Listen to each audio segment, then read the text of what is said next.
Okhulumela umndeni uKenan Mdletshe uqinisekisile ukushona kukamama uZanele kaMagwaza Msibi wathi umndeni awuzemukele kahle neze lezi ndaba ikakhulukazi indodakazi yakhe. Ngingaqinisekisa izindaba ezibhlungu zokuthi umsunguli nomengameli weqembu National Freedom Party umama uZanele kaMagwaza Msibi udlulile emhlabeni, udlulele esibhedlela eThekwini lapho angene khona ngesonto elidlule mayelana nesifo esiphathelene nenhliziyo nokuyiyona egcine imthathile emhlabeni. Nakuba umama kaMagwaza Msibi esegule isikhathi eside emva kokuhlaselwa isifo sohlangothi eminyakeni eyedlule, amaqembu ombusazwe athi ashaqekile abe esencoma iqhaza lakhe kwezombusazwe kulelizwe. Bengomunye womama ababambe iqhaza elikhulu ekutheni bathuthukise izwe lakithi. Babeke phambili iqhaza labantu besifazane kwezepolitiki ukuthi bakwazi ukuqonda ukuthi baneqhaza banokulibamba bame baye phambili. Waliqala iqembu la khona sazi ukuthi ipolitiki yethu ingamele kakhulu amadoda, kodwa ukwazile ukwamela amadoda futhi ukwazile ukuma njengembokodo.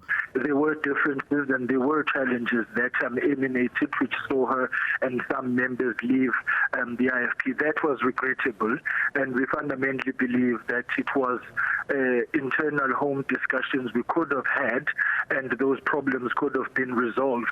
Sithi tuthweni kumndeni wakwaMsibi apho kwehle isithonga sokuba umama uMagwaza abe kanti namhlanje akasekho emhlabeni.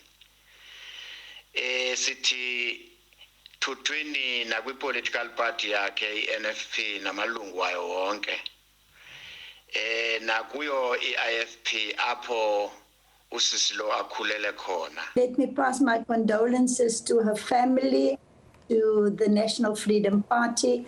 It's indeed a great loss for our country. She was a woman of great courage and commitment. I actually started first a political party as a black lady. And then I was joined by Zanele years later. Nababukeli baphawulile ngokwedlula emhlabeni kukamama ukaMagwaza Msibi. Uwile umuntu omkhulu lwamama lwana emphakathini wakethu usize kakhulu. Sengathi engaphumula ngoxolo. uZanele kaMagwaza Msibi wachitha isikhathi esiningi kwezombusazwe eseqenjini iNkatha Freedom Party eyilungu lePhalamende wabe selishiya leli qembu wasungula iqembu iNational Freedom Party ngo-2011 waqokwa njengephini likaNgqongqoshe wezesayensi kanye nobuchwepheshe kuKhabhinethi likalowo owayengumengameli wezwe uJacob Zuma. UkaMagwaza Msibi wahlaselwa isifo sohlangothi ngo-2014 kanti wabe esesula ePhalamende ngo-2019. Kubikwa ukuthi ubesenesikhathi eside elaliswe egunjini labagula kakhulu esibhedlela kwagcina ke kumenele namhlanje ekseni. Imininingwane yokufihla kwakhe ibingakamenyezelwa. NginguCalvin Dludla kwezindaba zeSABC.